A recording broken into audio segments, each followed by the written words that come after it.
আমানুস্তাজিবু লিল্লাহি ওয়ালির রাসূলি ইযা দাআকুম লিমা ইউহয়িকুম ইয়া আইয়ুহাল্লাযীনা আমানুস্তাজিবু লিল্লাহি ওয়ালির রাসূলি ইযা দাআকুম। হে যারা ঈমান এনেছো, যখন তোমাদেরকে দাওয়াত দেওয়া হয়, রাসূল ডাকেন, আল্লাহ ডাকেন, সঙ্গে সঙ্গে আল্লাহর ডাকে সাড়া দাও। আল্লাহর ডাকে সঙ্গে সঙ্গে সাড়া দাও। সেখানে নতুন করে আর চিন্তা ভাবনা করবার সুযোগ নেই। সমাজের লোক কি বলে, বড় হুজুর কি বলে, চাচাজি কি বলেন, আমার বিবেকে খাটে কিনা, বিবেক দিয়ে, বিবেচনা দিয়ে, চিন্তা দিয়ে, গবেষণা দিয়ে কোরআন সহিহ সুন্নাহ আমল করবার সুযোগ নাই। রাসূলুল্লাহ সাল্লাল্লাহু আলাইহি ওয়াসাল্লাম বললেন, যদি মদিনার তাজা খেজুর সিরিয়ায় বসে খাওয়া সম্ভব হয়, তখন তোমরা বুঝতে পারবে কিয়ামত কাছে এসে গেছে। মদিনার তাজা খেজুর সিরিয়ায় খাওয়া সহজ হয়, তখন মদিনার তাজা টাটকা খেজুর সিরিয়ায় বসে খাওয়া সহজ হয়। ইমাম নববী রাহিমাহুল্লাহ এই হাদিসটা পড়ে হতভম্ব হয়ে বললেন যে মদিনার তাজা খেজুর সিরিয়ায় আনতে গেলে হয় শুকিয়ে যাবে, নয় পচে যাবে, কারণ 2 মাস লাগে আসতে। মদিনার তাজা খেজুর সিরিয়ায় বসে খাবে কি করে, এটা আমার বুঝে ধরে না। ইমাম নববী রাহিমাহুল্লাহ বললেন, আমার বুঝে ধরে না, নবী বলেছেন আমার বুঝে ধরুক আর না ধরুক, কিয়ামতের আগে অবশ্যই এমন কোন ব্যবস্থা হবে যে মদিনার তাজা খেজুর সিরিয়ায় বসে খাওয়া যাবে। এখন একটা বাচ্চা ছেলেকে জিজ্ঞেস করা যায়, মদিনার তাজা খেজুর সিরিয়ায় বসে খাওয়া যায়? মদিনার তাজা খেজুর সিরিয়ায় বসে নয়, মদিনার জবাই করা উটের তাজা গোশত, ওইটা আমি আমার বাংলাদেশে এনে রান্না করে খেয়েছি। মদিনাতে উটের গোশত রান্না জবাই করেছে, সেই তাজা গোশত কিনে নিয়ে সেই গোশত ফ্রিজে রেখে তারপরে সেই ফ্রিজের মধ্যে থেকে বের করে এনে বিমানে উঠে বিমানবালাকে বলছি, নানি এই গোশতটা একটু তোমার বিমানের ফ্রিজে রেখে দাও, ঢাকা এয়ারপোর্টে আমি নানার সময় নিয়ে যাবো। তারপরে ঢাকা এয়ারপোর্ট থেকে বিমানবালার কাছ থেকে ওই ওদের ফ্রিজে রাখা গোশত নিয়ে তারপরে বাড়িতে নিয়ে মাশাআল্লাহ রান্না করে আব্বা আম্মাকে খাওয়ানোর ব্যবস্থা করলাম। রাসূলুল্লাহ সাল্লাল্লাহু আলাইহি ওয়াসাল্লামের জামানায় সেটা বুঝতে সমস্যা ছিল, এখন বুঝতে সহজ হয়ে গেছে। হাদিস তোমার বুঝে ধরুক আর না ধরুক, হাদিস তোমার বিবেচনা আসুক আর না আসুক, হাদিস যখন সহিহ সঙ্গে সঙ্গে নির্দ্বিধায় মেনে নিতে হবে। এটাই হলো আহলে হাদিসদের মাসলাক। আর বাকিরা চিন্তা গবেষণা করে।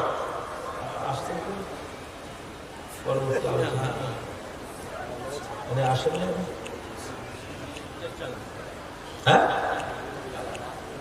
তাড়াতাড়ি আমার ব্যবস্থা করবে, আমি ছেড়ে দিচ্ছি।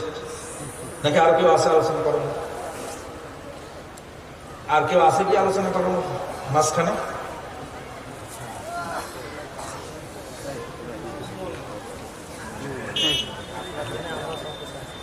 যে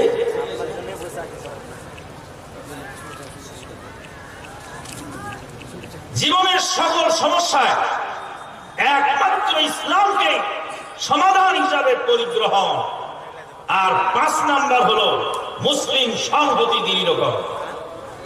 এক শ্রেণীর লোক আজকাল বলতে থাকেন যে আহলে হাদিসরা এটা একটা ফেরকা। আহলে হাদিসরা এ বাবা সব মুসলিম বলো, আহলে হাদিস আবার কি বলো? মুসলিম বলো, আহলে হাদিস বলা যাবে না। কি বলতে হবে? মুসলিম। কেউ উঠবে না, কেউ উঠাউনি করবে না। আমার পরে আরো আলোচক আছে, আর আমার তো একটা পয়েন্ট এখনো বাকি রয়ে গেছে। কেউ উঠাউনি করবেন, প্লিজ বসেন। আহলে হাদিস আবার কি? আহলে হাদিস নেই, কি বলতে হবে? মুসলিম। হুয়া সাম্মাকুমুল মুসলিমিন। এতকাল আহলে হাদিসের আকীদার উপর হামলা চলেছে, এখন আহলে হাদিসের নামটা পর্যন্ত মুছে দেওয়ার জন্য এক শ্রেণীর লোক মাঠে নেমে গেছে। সাম্মাকুমুল মুসলিমিন এটা কে বলেছেন? সাম্মাকুমুল মুসলিমিন আয়াত কে বলেছেন? আল্লাহ।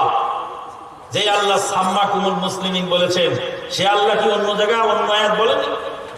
আউযু বিল্লাহি মিনাশ শাইতানির রাজিম ওয়াস-সাবিকুনাল الأولون من المهاجرين والسابقون الأولون من المهاجرين والأنصار والذين اتبعوهم بإحسان رضي الله عنهم ورضوا عنه وأعد لهم جنات تجري من تحتها الأنهار والسابقون الأولون من المهاجرين والأنصار من المهاجرين والأنصار সাহাবীরা কি মুসলিম না অমুসলিম?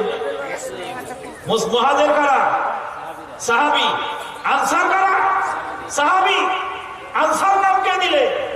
আল্লাহ।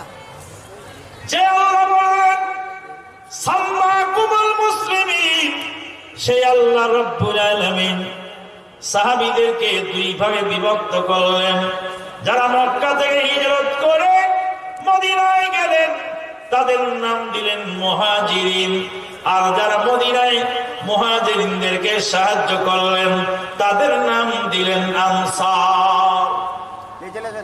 আন আবি আইয়ুবিল আনসারী রাদিয়াল্লাহু তাআলা আনহু, হিজরতের বৈশিষ্ট্য থাকার কারণে তারা হলেন মুহাজিরিন, আর নুসরতের বৈশিষ্ট্য থাকার কারণে তারা হলেন আনসার।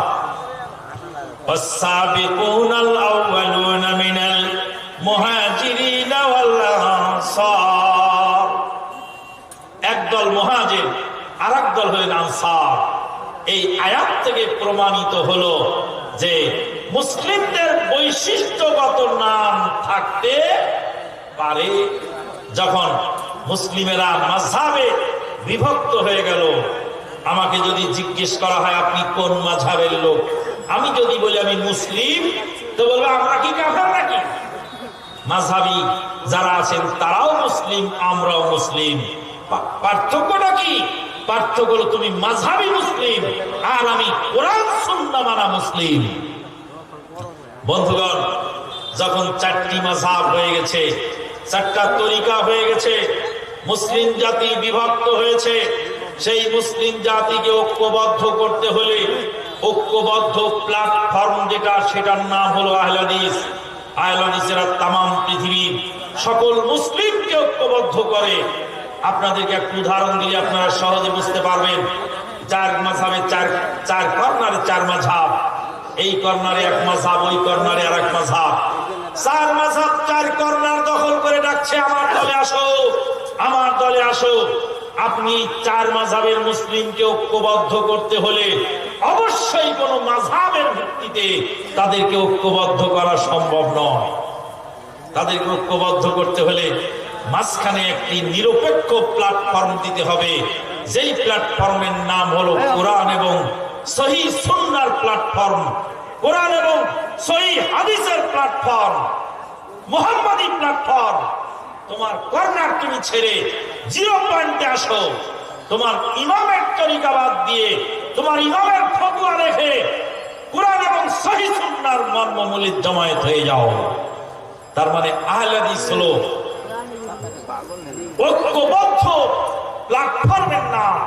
চার দলকে ভেঙে এক দল করা নিরপেক্ষ প্ল্যাটফর্ম যেটা, সেটার নাম হলো আহলে হাদিস আন্দোলন বা আহলে হাদিস মাসলাক।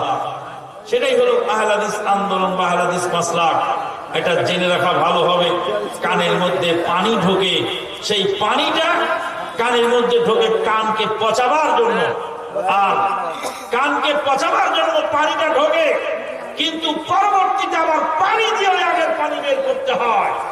যখন মানুষ চার প্ল্যাটফর্মে বিভক্ত হলো, তখন আরেকটা প্ল্যাটফর্ম আপনাকে খাড়া করতে হবে, সেগুলো 0 পয়েন্টে থাকবে। কোরআন এবং সুন্নাহর দাওয়াত কোন পক্ষপাত দুষ্ট দাওয়াত নয়। তাই আসুন, জমিয়তে আহলে হাদিসের আজকের এই কনফারেন্সে আমি উদাত্ত আহ্বান জাতির সামনে দাঁড়ায় জানাই যাই যে আপনারা সবাই কোরআন এবং সেই সুন্নাহর মর্মমূলে জমায়েত হয়ে দলমত নির্বিশেষে জমিয়তে আহলে হাদিসের হাতকে শক্তিশালী করে দাওয়াত এবং তাবলীগ তানজিমের কাজ আঞ্জাম দিয়ে সামনের দিকে এগিয়ে যান। আল্লাহ পাক তৌফিক দান করুন। আল্লাহুম্মা আমিন। আমি শারীরিকভাবে খুব মারাত্মক অসুস্থ, আপনারা হয়তো শুনে থাকবেন, কোনোদিন বলি না যে আমি অসুস্থ, আজকে বলতে বাধ্য হচ্ছি। 2 তারিখে যখন ঢুকলাম, ঢোকার পরে শরীরের মধ্যে একটা বিপর্যয় এসে গেল, প্রচন্ড পেটের ব্যথা শুরু হয়ে গেল। ডাক্তারের কাছে চেক আপ করার পরে ডাক্তার সাহেব বললেন, চেক আপ করার পরে বললেন যে লাংসের মধ্যে চর্বি জমে গেছে, লাংসের মধ্যে চর্বি। এই অবস্থায় সুগারও বৃদ্ধি পেয়েছে, প্রেশারও বৃদ্ধি পেয়েছে। মারাত্মক অসুস্থতা নিয়ে তারপরে আসতে হয়েছে, কারণ এই ঝাড়খণ্ডে বহুবার আমাকে আমন্ত্রণ জানানো হয়েছে, কিন্তু একবার ভিসা না পাওয়ার কারণে আসতে পারিনি, আরো 2-1বার প্রোগ্রাম দিতে পারিনি। এবার তাই অসুস্থতা নিয়েও আসলাম, কিছু কথা রাখার চেষ্টা করলাম। শারীরিক অক্ষমতা, অসুস্থতা, দুর্বলতা সবকিছু নিয়ে যতটুকুই খেদমত আঞ্জাম দেওয়ার চেষ্টা করলাম। আল্লাহ পাক এই খেদমতটুকু কবুল করুন। আপনারা যে এই গভীর রজনী পর্যন্ত কনকনে শীতের মধ্যে আন্তরিকতার সঙ্গে বসে আছেন, আল্লাহ পাক আপনাদের এই আন্তরিকতায় বরকত দান করুন। এই সম্মেলনকে কবুল করুন। আয়োজক উদ্যোক্তা যেভাবে যতটুকু সেবা করেছেন এই কনফারেন্সে, তাদের খেদমতটুকু আল্লাহ কবুল করে নিন। আয়োজকদের ভুল ত্রুটি যাই কিছু হোক, এগুলি নিয়ে সমালোচনা নয়, আগামীতে প্রোগ্রাম আরো সুন্দর হয় সেই ব্যাপারে আপনারা পরামর্শ দিবেন। এটা ভালো কাজ করতে গেলে ত্রুটি বিচ্যুতি কিছু থাকে, সবসময় ভালো কাজের পক্ষে থাকবেন, পারলে সহযোগিতা করবেন, না পারলে কমসে কম বিরোধিতা করবেন না। এই অনুরোধটুকু রেখেই আমি মেহমান হিসাবে আপনাদের কাছে বিদায় আরজ করলাম। ওয়া আখিরু দাওয়ানা আনিল হামদুলিল্লাহি রাব্বিল আলামিন। আপনারা কেউ উঠবেন না, কেউ যাবেন না। পরবর্তী আলোচক আরেকজন আছেন, তার হক নষ্ট হবে, তিনি আসবেন, তিনি কথা বলবেন, তার কথা যতটুকু